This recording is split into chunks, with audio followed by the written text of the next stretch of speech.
د صحت سہولیاتونه میروما د ملکن د ټولو نه اوچت مقام شولوی ولس ته طبي سہولیاتو ورکولو په غرض پاک فوج د پری میډیکل کیمپ ته بیا وکړل چې پکې فوجي او سیول ډاکټرانو د سونو ناروغانو نارینه او زنانو او د ماشومانو په خشان علاج وکړو دوايانې ورته ورکړې او ارنګ ټیسټونه یې ول وکړل کمانډینګ افیسر لیفټیننټ کرنل محمد صدیق د کیمپ دوره وکړل او د شوی انتظاماتو جایزه واخیستل ځای خلکو پری میډیکل کیمپ یو لوی نعمت وګڼلو او د ډیر خوشاله اظهار یې وکړو مونږ ته ډیر سہولت ملاو شو بیماران ډیر زیات بیمارانو داسې سپینګری پکې شته چې هغه جي هسپتال ته تلو نو زموږ لارم خرابه ده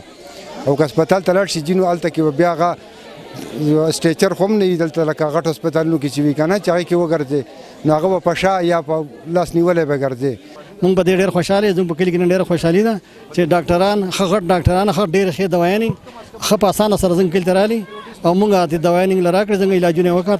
ښه په ښه طریقې سره زموږ قدر یې وکړو چې زموږ سره ډېر غټ تعاون وکړو لګیا دي لا روان دي راسره خو زه به یو پرزور افیل بیا وکړم پاک کارمي ته چې مهرباني دې وکړي سیول حکومت